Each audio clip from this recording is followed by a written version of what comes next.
Live with CDP Sports Talk, a weekly sports and entertainment podcast sponsored by Barry Cullen Chevrolet. Live on YouTube, Facebook, Twitter, Twitch, and LinkedIn. And on audio via Apple Podcast, Google Podcast, Spotify, Anchor FM, iHeartRadio, Amazon Music, Radio Public, and TuneIn. Now, here's your host, Chris Palme.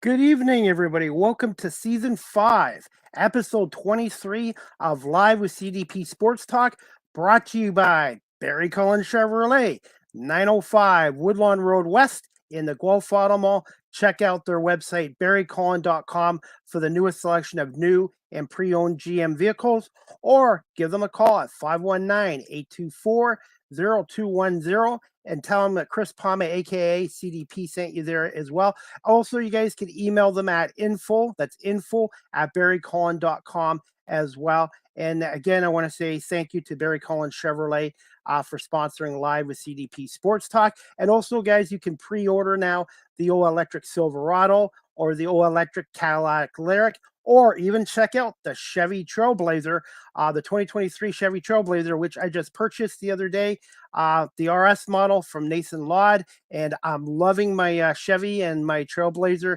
and really good customer service and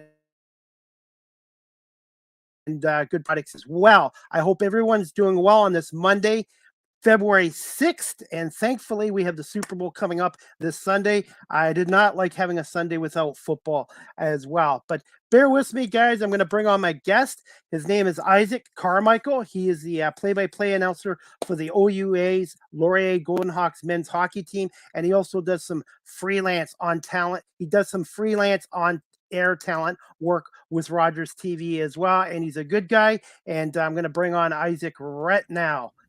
Good afternoon, Isaac. How you doing? Hey, Chris. Good. Thanks for having me on. It's a pleasure. How are you doing? I'm doing okay, and I'm just looking forward to Super Bowl 57. I did not like having a Sunday without any football, and I don't consider the Pro Bowl much of a football game. Yeah. Didn't they do a flag football one this year? Was that a new change for the Pro Bowl? Yes, yeah. And I'll be honest, the only all-star game I watch in pro sports is pretty well the Major League Baseball all-star game. I just think the basketball, hockey, and football have just gone right down, in my opinion. It doesn't get me interested into it. Yeah, honestly, I think the home run derby for me would be the best part of any all-star sort of game for any of the four major sports. That's the one that I would probably watch the most. Yep. I used to watch the skills competition a lot in the NHL, but I kind of got over that. And it's good to have competitive football back and a big game for sure. Thoughts on the NFL playoffs and Super Bowl 57? I'm a Philadelphia Eagles fan. So you're in a great spot right now. You have Jalen Hurts going, right? It's you're probably looking forward to Sunday. Do you have any superstitions for Super Bowls, especially if the Eagles are playing? Make sure I wear the jersey that they wear. So if they're wearing green, I wear green. If they're wearing white, I wear white. But I'm just looking forward to this game. And like I said, 2017, the Argonauts won the Grey Cup. The Eagles won the Super Bowl. Again, this year, the Argos win the Grey Cup. We'll see if the Eagles can win that Super Bowl championship. So my football teams, I've been pretty spoiled. Yeah, we'll see if history repeats itself again. Yeah, it seems like it's a good matchup with two younger quarterbacks going with Mahomes and Hurts. I don't follow football too much, but I mean the Eagles seem like they've been soaring through the playoffs. Seem like they've been handing out getting the W's pretty easy in the playoffs. Well, and they also built their team for Jalen Hurts too. The offensive line, which gives them a great protection, passing the ball, and then they have a great running game, not just Hurts, with Sanders, Scott, and Gainwell, and then they brought in A.J. Brown from Tennessee. So they did things that the Buffalo Bills did not do, and I kind of remind Bills Mafia a year and a half ago when I got laughed at. Jalen Hurts is an overall better quarterback than Josh Allen. Josh Allen's a good quarterback, don't get me wrong, but I would take Hurts because Hurts does not make the same mistakes that Josh Allen does. They call it hero ball, where he does too much, and and the Bills don't have a well-balanced offense. And to win in the NFL, you have to be able to run and throw the ball. And Kansas City, there's so many storylines for this game as well. Andy Reid against his former team, the Eagles, and then the Kelsey brothers, and then Hurts and Mahomes, the first African-American quarterback duo in the Super Bowl. Yeah, I saw the Kelsey brothers won. The parents are happy because it's a win-win situation for them. And I also saw one of the Kelsey brothers saying it's the first time I'm going to be cheering against the Chiefs or something this year. So, but yeah, it's great for the sport to have all these storylines, and yeah, it should be a good Sunday for sure. Definitely. And I've got her first comment of the night. Okay, my friend Darla. She's not, I don't think she's a sports fan, but she says hi, Chris, as well. And my friend Pat Gregor from TSN, the National Lacrosse League Game of the Week, usually watches, and he's with Coolbet Canada as well. And Pat's a great guy, and he's a real good broadcaster as well. If you ever watch, do you ever follow the National Lacrosse League at all? I've seen bits and pieces of it, but I'm so deep into hockey with the OUA, OHL, NHL that sort of takes up most of my time. So unfortunately, I don't get to go across many other sports other than hockey, and then baseball in the summer when hockey's off. Then I get a chance to follow that a little bit. But lacrosse is an interesting sport. It's growing a lot, and yeah, it's definitely going to be it's an exciting sport for sure. So I like to get into it. I just have to find the time to do it. Yeah, I'm currently covering 7 different sports, so sometimes it's just so much. I try to cover them all, and lacrosse is a new game. Pat Gregor and John Gerkler from the Buffalo Bandits kind of got me into the game, and I've been to a Rock and Bandits game, and it's a combination of hockey and basketball as well. So I hope you get to check out lacrosse as well one time. It's at some point. Yeah, now that the Rock are in Hamilton, I think I'll have a better chance of being able to get down there and watch a game since it's a little bit closer. But yeah, no, it's definitely one I want to get to and one on the bucket list for sure. Speaking of Hamilton, maybe we'll just talk OHL for a couple minutes here before getting to questions. What are your thoughts on Hamilton going to Brantford for at least the next 3 seasons and being rebranded the Brantford Bulldogs? Well, I'm from Brantford, so I'm really excited about it. I've played in the Civic Center, and where they're going to be playing, it's going to be a little bit more renovated since I've played there.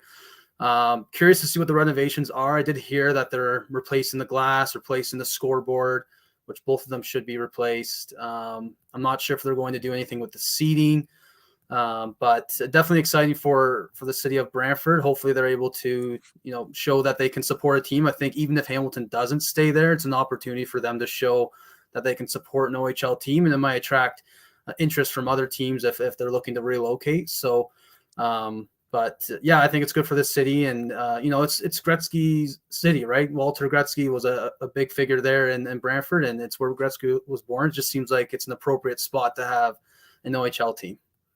And I was around. I'm an old guy. I was born in 72. I remember the Brantford Alexanders and their Cooperall pants for 1978 to 84. Shane Corson, Bob Probert, a couple other NHLers played there. And Brantford, the market has changed a lot since the late 70s, 80s. Brantford's now over 100,000 people, and Cambridge is 20 minutes away, is 150,000. There's 250,000 people in that area between Cambridge and Brantford, and I don't see why they couldn't support an OHL team.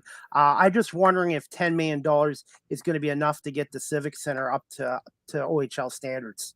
Yeah, I'm curious to see what they can do with $10 million. It's now the smallest arena in the OHL after, I think it was Owen Sound was the second. Bayshore, yeah. Yeah, and so now Brantford is. I'm just curious to see what $10 million can bring to the city. But yeah, you're right. It is a different couple decades after the Alexanders. So, I think there is a predetermined notion that Brantford doesn't support their sports teams, but it's a grown city now since then, and so it's a good opportunity for them to maybe show Ontario that they can support a team, and we'll see if one can stick for a longer time. And the thing is, it's only 20, 25 minutes to Hamilton, and Yeah. it's not gonna really impact the Bulldogs, traveling wise by being in Brantford. And to me, I would love to see them in the Western Conference because they could have a rivalry with Kitchener and Guelph in London. But I really hope the OHL does do some relocating of teams. I like to see Hamilton slash Brantford in the Western Conference at some point. Yeah, that's definitely it's tough when they come from up north, right? And then they come down to Hamilton. So, they were in such a disadvantage from the start, right? If they didn't do a division realignment. So they do have a lot of travel right now because they're in the Eastern Conference. But yeah, it'd be great to be in the same at least conference as Kitchener and London, and have all those rivalries and storylines with Guelph as well. There's so many teams in this area that I think it would be good for the game to have Brantford in that Western Conference and be able to have all those rivalries. I think the one issue with Brantford compared to Hamilton is it too far of a commute for people from Burlington? So Burlington was an area that was relatively close to Hamilton. It was easy for them to commute. Hopefully Brantford can attract the Burlington fan base, but there's a lot of different surrounding areas, as you mentioned, Cambridge and then Dundas as well, and Hamilton can still come over to Brantford. So it's not like there's not different avenues other than Brantford available to them. And I think it's a good sign they're calling themselves the Brantford Bulldogs because, as you know, the Toronto Rock moved to Hamilton, but they still kept the name Toronto. So Yes. Yeah. I think this is going to be a good test for the city of Brantford. It's after 40 years, 1984. So yeah, next year will be 2004. So 40 years since they've had the OHL in Brantford. But I went to school. Mohawk College in Brantford in the mid 90s as well. And I think the city has grown since then. And I really do think Brantford is capable of being an OHL city again. Yeah, definitely. And they have a Laurier campus there too. So that's even showing their growth a little bit more too. So I think the Brantford City Council is really trying to focus on improving the downtown core, and bringing an OHL team to the downtown right beside the casino will only help the tourism and hopefully the development of the downtown core. So I think this is a good move for Brantford, and a good move for hopefully for Michael Andlauer and the Hamilton Bulldogs. Definitely. One of my viewers, Alex Hunter, is saying, "Hey, fella, hope is all as well at Laurier."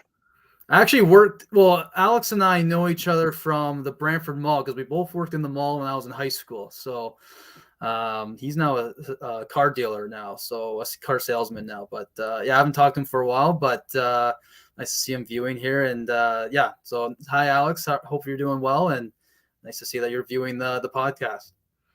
Is that mall in Brantford still called the Linden Park Mall? Yeah, Linden Park Mall. Yeah, it's grown a lot too. Sport Check grown, and they have a World Gym a part of the mall now. So haven't been there in a while, probably since before COVID. But it's getting there. It's getting the growth it needs. Do you find there's enough corporate companies there now also to support an OHL team?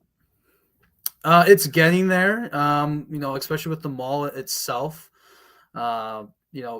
H&M is fairly new to the mall. I think it was there maybe 5 or 6 years ago. So, but that's definitely a question. It's no Hamilton downtown, so you don't have the luxury of having as many corporations in Brantford. But I think there's enough support, and that other companies will jump in and sponsor the team and support the team. So, I think there's a lot of heart in Brantford and a lot of love for sports. So I think that the corporations, even though there's a less number of options, I think that they'll be still able to support the team.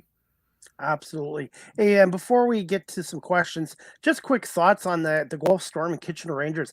Both these teams were supposed to contend in the West this year, and Guelph right now is number 7 and Kitchener is number 8. Yeah, for sure. They've definitely been a surprise in the wrong way. I think Guelph was ranked in the top 5 in the country prior to the season even starting. So they've definitely fell off the expectations, but they both seem like they're on the upswing right now. They had 2 good games this weekend, both of them splitting them.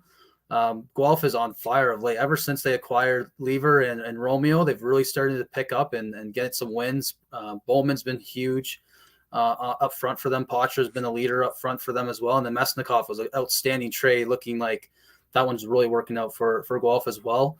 That's one of the teams that you sort of look at, both Kitchener and Guelph, like they can make an impact as long as they make the playoffs, they can compete. And we saw Kitchener do that last year. They beat the 2 seed London.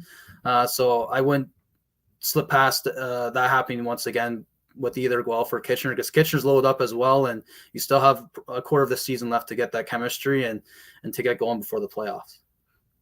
And the Storm, they're 10-5-1 since the holiday break. And I these trades were great. I think Lever has done well with the Storm, but I'm so happy to see Jacob Oster doing well with Oshawa. I believe he was named OHL Goalie of the Week, and he's had 3 or 4 shutouts with the Generals as well. Yeah, I think he tied the league lead in shutouts in his short time with the Oshawa Generals. That's, to me, both goalies need a little bit of a change of scenery, and it's nice to see the deal work out for both teams, and to see Oster find himself in Oshawa and Patrick Lever, having a job here in Guelph and winning some games for them. What's the mood like in Kitchener towards the Rangers right now? I think the fan base is probably frustrated, but I think for the most part, I think the message coming across is that there's still a quarter season left, right? If there's still a lot of time for this team to gel, and really it doesn't matter how many games you win in the regular season. Sometimes it comes down to when you win those games. So if you win all of those games in March and April, as long as you get hot at the right time, you can make a playoff push. And this team has the capability. They have the ceiling to really be a good team in the playoffs if they can start finding the chemistry and gelling together. And they still have some time before the playoffs to find that chemistry and gelling that they need to. Okay. Just going to get to some questions, Isaac. Yep. First one I wanted to ask you is, can you just tell my audience here in Guelph a little bit about yourself, and when did you develop a passion for broadcasting, and where did you go to school, and did you have a mentor or mentors when you were first starting out in the media industry?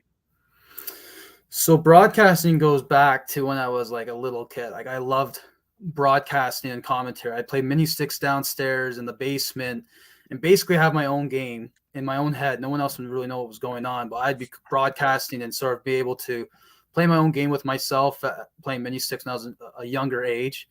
And then it sort of just kept going. I just loved broadcasting. It was something I've always wanted to do. And then as I got older, it translated to video games. And so what I do is I'd go on be a GM mode or franchise mode, simulate a couple of months, get a storyline going, and then I'd do a simulation computer, and I just broadcast while they were playing. And then I record some of that, but at that time I didn't have the greatest recording software or tools. So I used like a camcorder and just recorded it and then watched it back. And then so I've been doing that from as early as I've known myself being born. Just love broadcasting, love doing commentary. And then when I went to university, I got a little bit of a better recording software. So I record my video games, and then I would edit the video games, cut down to a highlight reel. So, something that you'd see on TSN.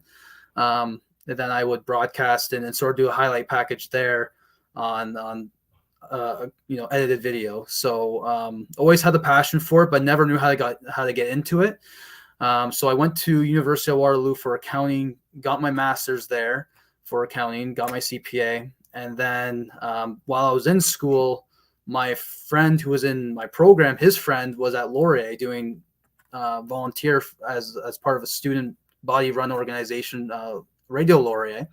And they said they were just looking for broadcasters. And I never really thought about it until, between high school and university, I never really thought about doing it as, for real. And then when the opportunity came, I couldn't say no. And then ever since then, I really love going to the games and doing it. And then I sort of picked up where I left off when I was younger, and picked up broadcasting and turned it into sort of a passion and a side hobby from my accounting career.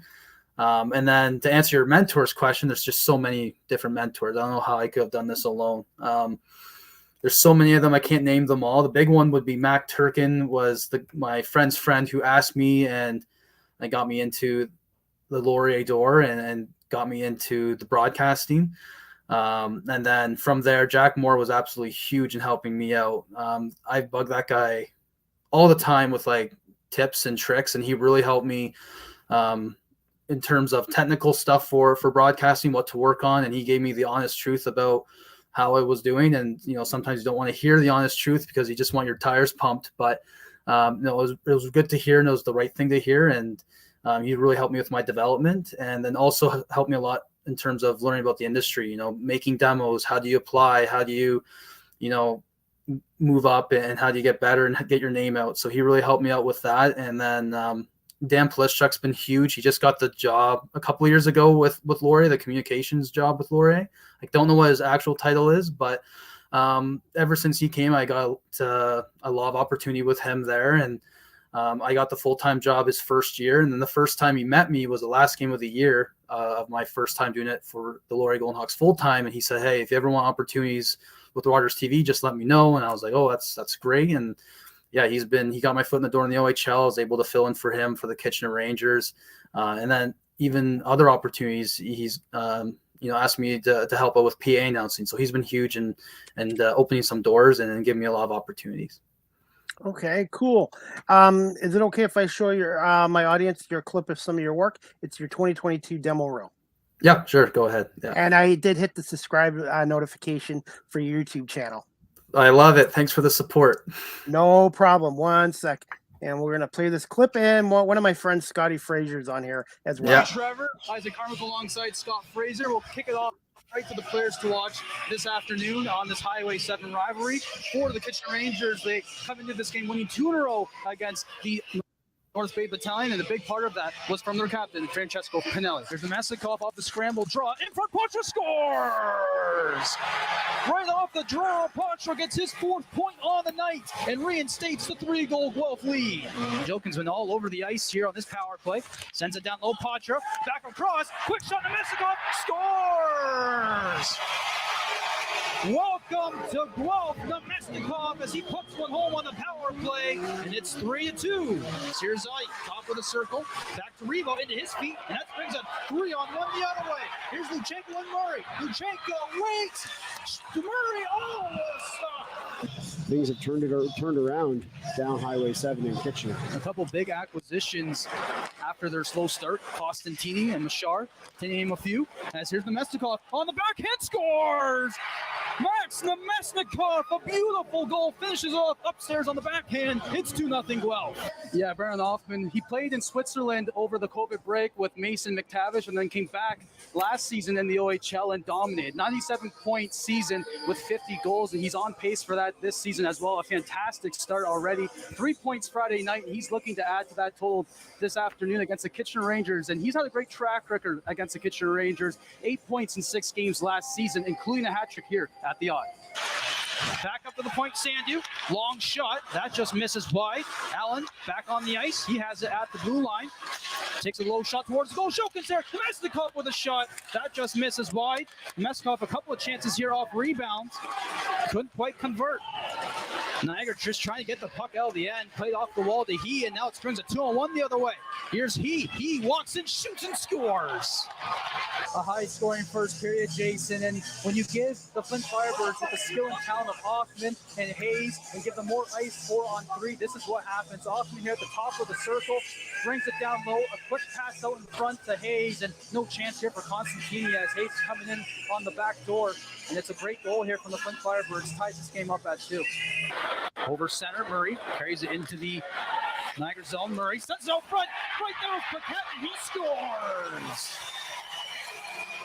Charlie Paquette gets the feed from Murray, and all of a sudden we're tied up here at the Sleeman Center. Wow, Carson Raycroft making a bid for his 3rd goal of the game. He's been all over the ice this shift, making a couple of moves and gaining a lot of chances for the Kitchener Rangers up close in the Flint zone. As you can see here on the replay, makes a nice move inside on his backhand in the slot, just couldn't get the shot off. And then here, driving the net again, gets the forehand, but Day has the answer as he drives hard into the boards. Kevin He scores his 6th goal on the season to give the Ice Dogs a 3-1 lead. And then Max Nemesnikov makes a good first impression to the Guelph fans, scoring on the power play. And that's how we end the second period here. 3-2, Niagara leads Guelph. This is Mark Wilson's Guelph Storm Hockey on Rogers TV. That clip was courtesy of the Isaac Carmichael YouTube channel. And I was going to say, very professional sounding. And it's just a matter of time before you're a play-by-play announcer for an OHL team as well. Oh, thanks, Chris. I appreciate it. I was going to say, do you remember your first OUA men's hockey game broadcast and your first OHL game broadcast? And were you a little bit nervous before the games? I would remember my OHL one better. My OUA one was in the first term. It was the year before COVID. I was doing color, and I can't remember who was playing them. I know I believe it was the Brock Badgers, but I believe that was my first play-by-play one. I can't remember my first color one. I know the first one I did was color. I can tell you about the one with the Brock Badgers. I remember that one more, but yeah, it was very nerve-wracking at first. I was actually very nervous for the first one.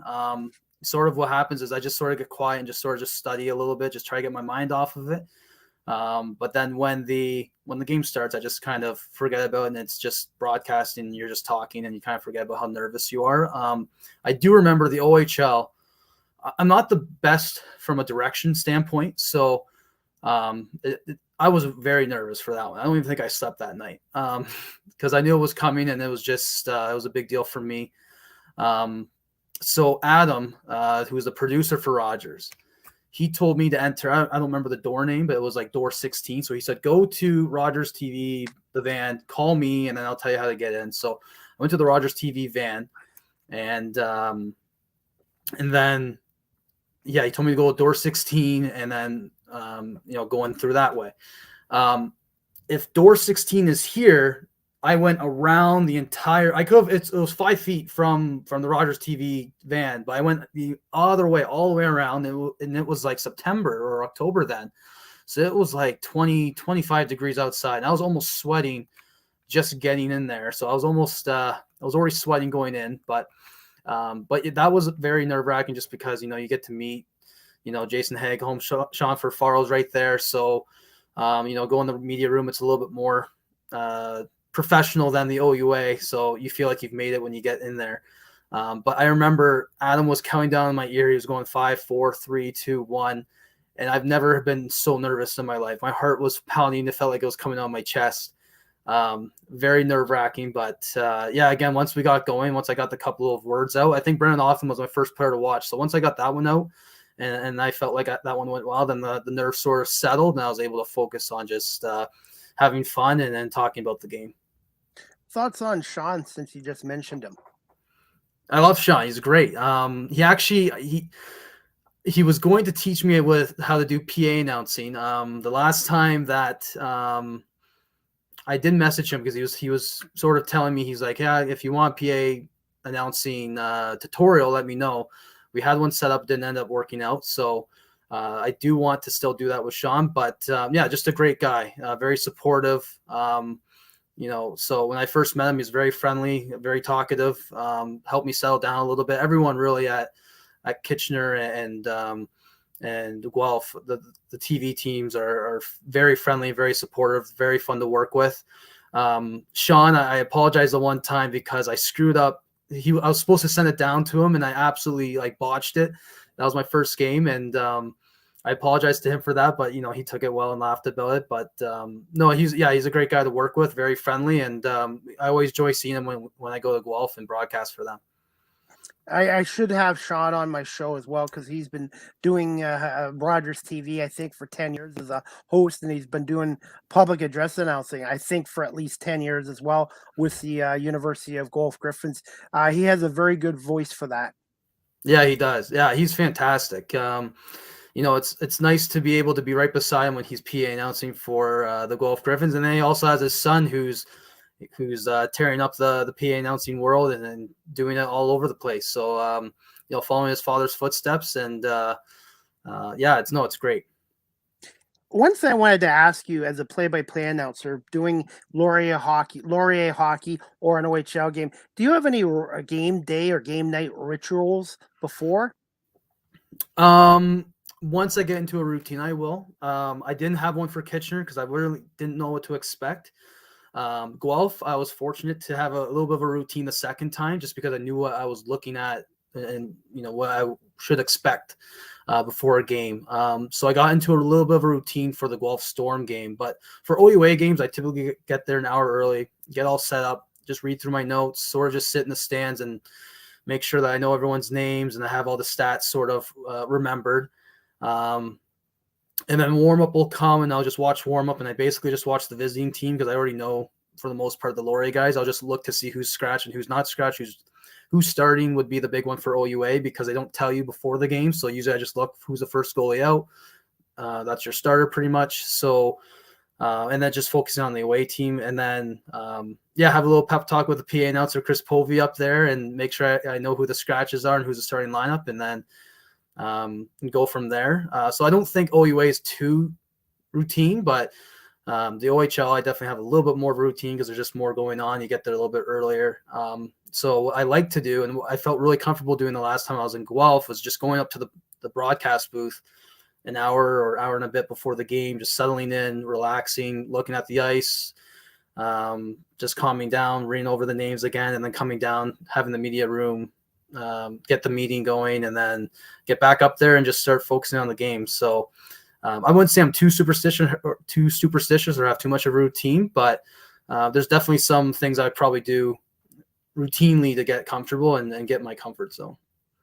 Have you done a whole play-by-play game by yourself yet? Fortunately, I have not had to do one all by myself. I've heard people who have had to, especially in the OUA, unexpectedly when the color guy doesn't show up. But fortunately for me, I don't think I've ever had to do both at the same time. Okay. This leads to my next question. I'm going to reward it a bit.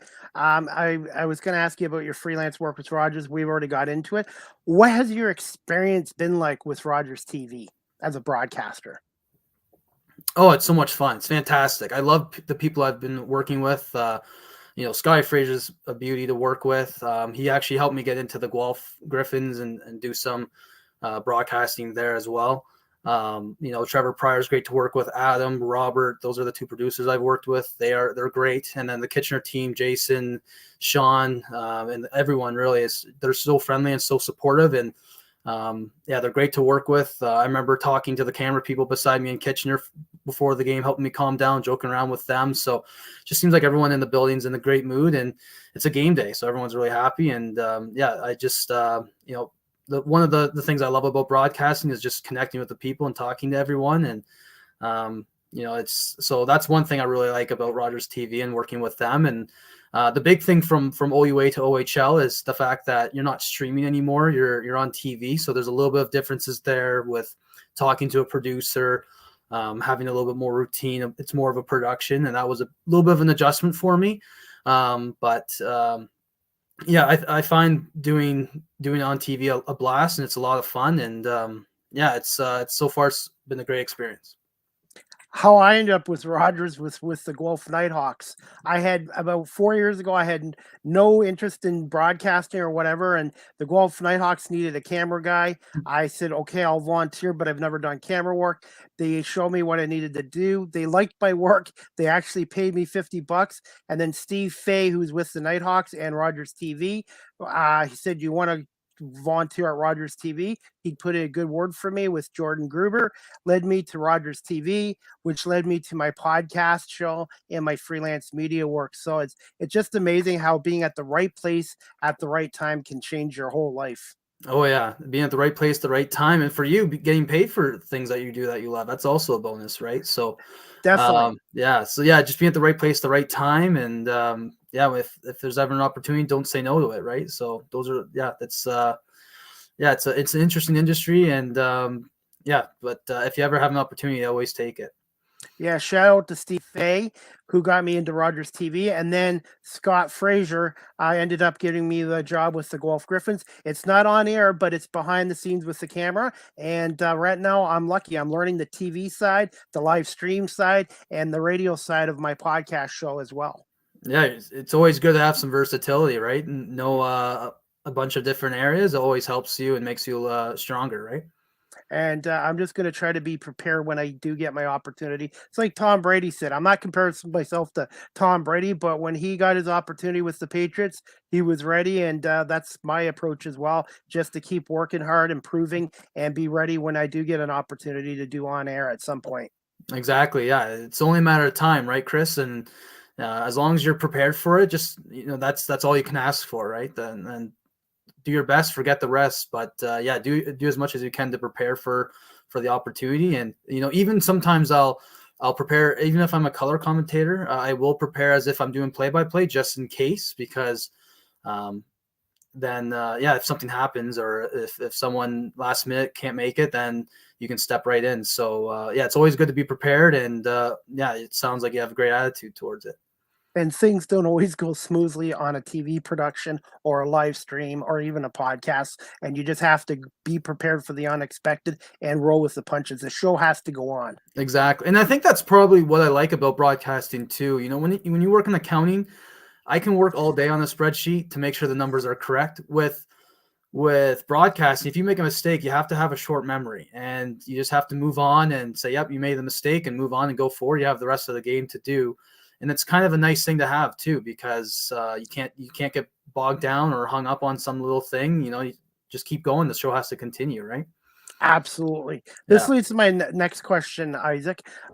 What are your thoughts on the 22-23 men's Laurier Golden Hawks hockey teams so far this season, and which player or players have stepped up their games this season? Laurier it's an interesting team. They do most of the game correctly. Kevin Forrest has them on a little bit of a defensive system. They take care of the defensive end first. And they play very well in transition. So if you turn the puck over in the neutral zone or between the lines, they go from off or defense to offense very quick, and they generate a lot of their opportunities on on-man rushes. The problem with Laurier is they just don't take advantage of the opportunities. They're not clinical. A lot of times you'll find that they outshoot teams, and the puck's just not going in sometimes. I remember even last game against Toronto on Saturday, they had a big chance right out in front, 5 seconds left. They had 3 or 4 Laurier Golden Hawks right out in front. They just couldn't find the loose puck. They had a couple odd man rushes too that are just stopped. So, they have a lot of skill and talent, but the one area that's sort of keeping them from solidifying a playoff spot to me is just their ability to finish and be clinical when they have those opportunities. But they're definitely getting the opportunities, and they're a dangerous team to play against. So when the puck is going in, they definitely have and that happened in, I believe it was November.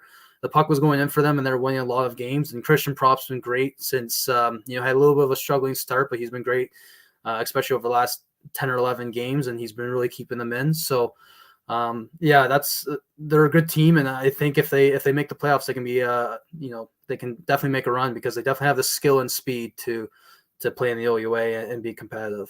As for the players who've stepped up, Sam Rhodes has stepped up, and he now leads the team in points, but I wouldn't say he stepped up, because I always noticed him. This is his sophomore year, and even in his rookie season, I always noticed him as a very good player. He works hard. He covers the ice well, and I feel like now he's just getting rewarded for everything he's been doing for his first couple of seasons. So I wouldn't say he stepped up his game, but he's getting rewarded on the score sheet for his game.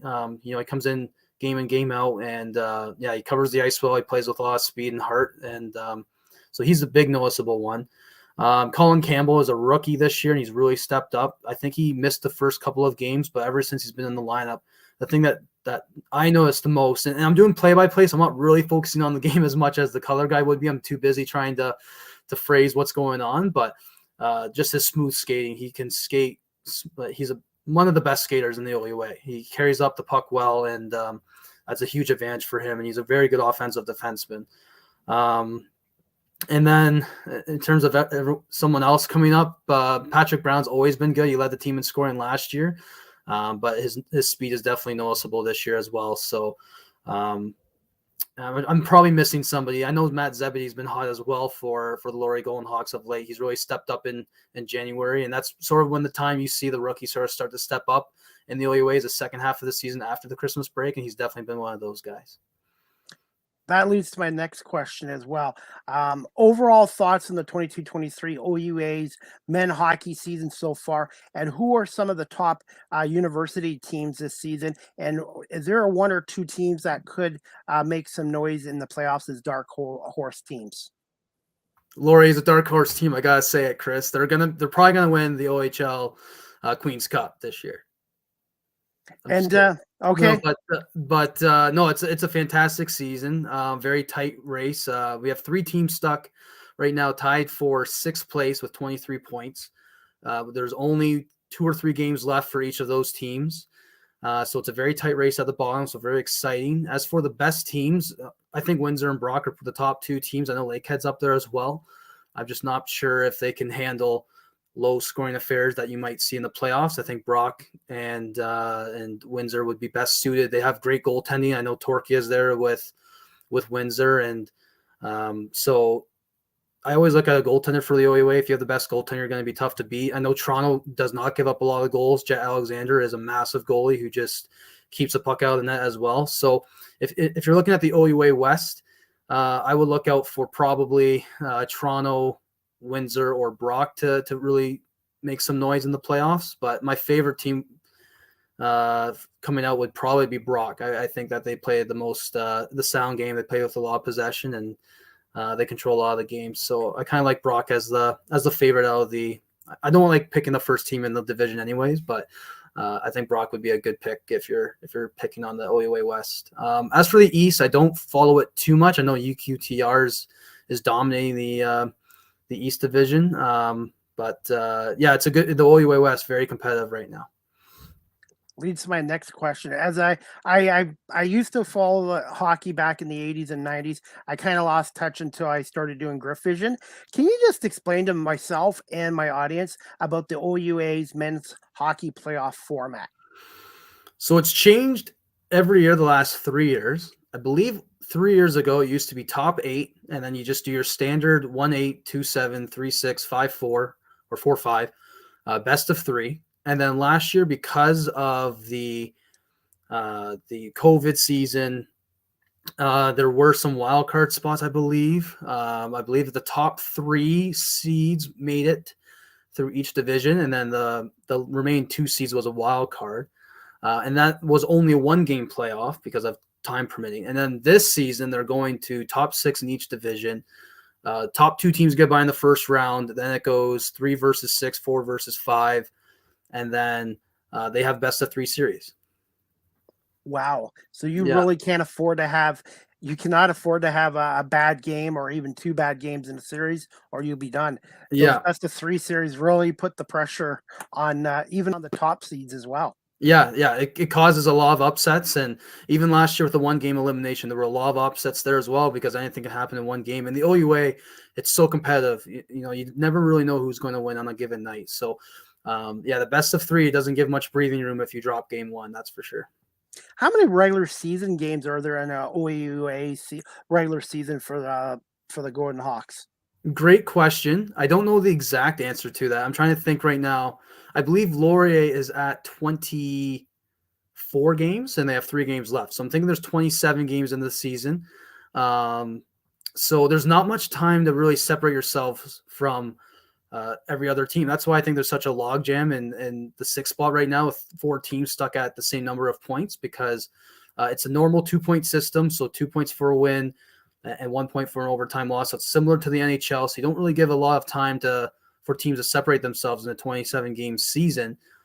So that's why there's such a logjam, and that's why there's a lot of teams combine sort of in a similar number of points just because, it's so competitive and with the point system, it just doesn't allow a lot of separation.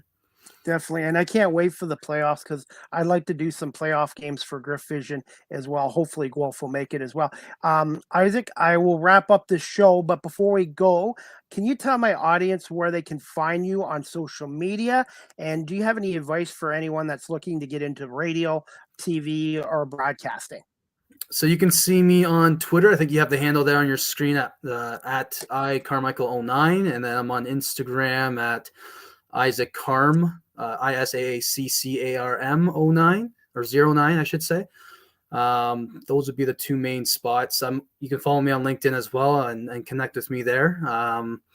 And for advice for other people to get in this, just, try to get your feet wet. Volunteer anywhere. I know Radio Laurier, if you're a student at Laurier, they always are accepting of volunteers. And, I know there's many schools that provide opportunities for students. So try to get your experience. And I think experience is the biggest thing. Volunteer with Rotters TV. I think volunteering is probably the best way especially for someone that isn't in that career path. Like I didn't go to school for broadcasting. Volunteering for for broadcasting is probably the best way to get your feet wet, get in, know people and meet people in the field. And that's how opportunities sort of spring that way. Making connections. I've made a lot of friendships doing this, but I've also made a lot of connections, and it really does help to know people in the industry, because if you do a good job and they like your work and they like how you are, they will refer you to somebody else. Yeah. And that's the other thing is work hard and, be there early and care about broadcasting on your night. The hard work doesn't go unnoticed. So always work hard, do your prep work, try to get better. People are going to notice it, and people are going to see this guy and be like, hey, this guy works hard and he's getting better, and then, then you'll be on their radars as well. So just always work hard, put a lot of care and dedication into it, and have fun with it too. Enjoy it. That's why we're here, right? Is to have fun, and we do it because we enjoy it. And if the opportunities come, then that's a bonus. Absolutely. And this is my 243rd episode tonight since I started this show on March of 2020. And I think it's come a long ways in almost 3 years. Yeah. And look at that, the consistency too, right, Chris? You've been doing it for so many years, and you've been sticking with it, being consistent, and you're seeing the results too. I saw, we talked about Dan Shulman and Jerry Howarth being on your show, and, you're getting, some nice visitors and nice special guests on the show. And that's all because of your hard work. Thank you. And I try to make my podcast diversified as well, male, females. I try to get people in other professions as well. And I'm lucky too. This is not just an Ontario podcast. It's an international podcast. I have people on from Australia, the US, Canada. And I'm lucky right now. I have listeners on 24 countries around the world listening to this podcast show. But hey, a podcast show is only as good as its guests. I'm just a host. People want to hear the guests' stories, and I love the storytelling aspect of this as well. Yeah, for sure. And when I listen to some of your stuff, it's just great hearing some of the stories, and you do a great job doing your background research and asking great questions to help facilitate the storytelling. But it just goes to show you that anything can happen, right? Did you think you would get 24 countries when you first started, right? No. Like that's incredible, right? So yeah, if you put the work in and you enjoy it, then the results will come, and just enjoy the process. absolutely. And one thing I've learned too, a part of being in the media, is you're going to have your successes, but you're also going to be rejected. And don't take the rejection personally. Just look upon it as to work harder and keep improving, and use it as motivation. Yeah, exactly. I loved what you tweeted there the other week. That was inspiring, and I think you need to hear more about that kind of stuff. People are trying to make it not just in broadcasting, but in other careers and in life, and to see someone go through rejection and adversity and come out and have a positive mindset like that, I think people need to see that, and people need to read that. So I love that you were so open about it, and inspiring, and making an impact and impression on other people. So that was great. Well, again, I want to say thank you so much, Isaac, for coming on live with CDP Sports Talk. You definitely have an open invite to come back on again, and hopefully you can tune into my next show at 7 o'clock with Greg Voice. He was formerly with Spectrum News in Buffalo, and he's going to come on and talk some Buffalo Bills football with us, and his career in media as well. That sounds exciting. I'll be there. Definitely. Again, Isaac, thank you so much for coming on season 5, episode 23 of Live with CDP Sports Talk, brought to you by Barry Cullen Chevrolet. And hopefully we'll see you at the rink either this week or next week as well. Yep, I hope to see you soon too. I can't go to Thursday's Guelph game. I'm trying to think. I think there's a Saturday game I might be there for. I'm not sure if you'll be there for that, but no, thanks for having me on, Chris. It was great. It was a pleasure, and I love to see, and can't wait to see where CDP Sports Talk takes you, and see you get some more countries added to that list. Thank you so much, Isaac. And give me a couple hours tonight, and I will have this podcast episode downloaded to my audio platforms, and I will definitely send you a link to it as well. Awesome. Sounds great. Again, thanks for having me on, Chris. It was a great time and a pleasure. Thank you so much, Isaac. Have a great night. Thanks. You too. All right, guys, I hope you enjoyed season 5, episode 23 of Live with CDP Sports Talk tonight with Isaac Carmichael. Again, he's the play-by-play announcer for the men's OUA's Laurier Golden Hawks, and he's also does some freelance on freelance on-air work with Rogers TV and the OHL with the Kitchener Rangers and Guelph Storm as well. You guys can also follow Isaac on Twitter at iCarmichael09 on Twitter as well. And guys, this isn't my last show for tonight. I do have one more podcast show coming up, guys, and just bear with me, and I'm going to put it right on here. And I think, okay, that's Wednesday's show. So I have another podcast show tonight, season 5, episode 24 at 7 o'clock with Greg Voice. He's a broadcaster, a media specialist out of Buffalo, New York. And Greg's going to come on and talk about the 2022 Buffalo Bills and also the preview the Super Bowl 57 game between Philadelphia and Kansas City. Go Birds, Fly Eagles Fly, and also how he got into broadcasting as well. So I hope you guys can tune in to my next show at 7 o'clock tonight with Greg Voice as well. And also, guys, I have another podcast show Wednesday, February 8th at 5 o'clock with Adam Levi. He's a digital writer with the National Lacrosse League, and he's also a beat writer for Vancouver and Colorado of the National Lacrosse League as well.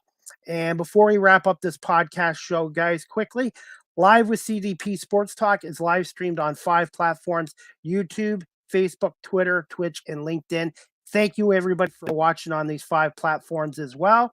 And also, guys, Live with CDP Sports Talk, again, is sponsored by Barry Cullen Chevrolet Dealership at 905 Woodlawn Road West in the Guelph Auto Mall. Again, check out barrycullen.com for the newest selection of new and pre-owned GM vehicles. And again, a shout out to Nathan Ladd from Barry Cullen Chevrolet. And I'm loving my 2023 Chevy Trailblazer RS model as well. And before we wrap this up, guys, quickly, Live with CDP Sports Talk podcast, the audio version is always downloaded to iHeartRadio, Amazon Music, Google Podcasts, Anchor FM, Apple Podcasts, Breaker, Pocket Casts, Radio Public, Spotify, Castbox, LinkedIn, Stitchered, and Tuned In. Anyways, guys, that's about it for this show, but I'm hoping you guys can tune in to my next show at 7 o'clock with Greg Voice from Buffalo, New York, and we're going to talk some Buffalo Bills and also about his career in media and preview Super Bowl 57. So again, I want to say thank you to my guest, Isaac Carmichael, for coming on tonight. Really enjoyed talking to him about his career and some OUA hockey, and as well as the OHL and Brantford having an OHL team again for 3 years. All right, guys, again, thank you for watching and listening to Live with CDP Sports Talk. We'll see you guys in about 15 minutes with my next guest, Greg Voice, a media specialist and broadcaster from Buffalo, New York. We'll talk to you guys shortly.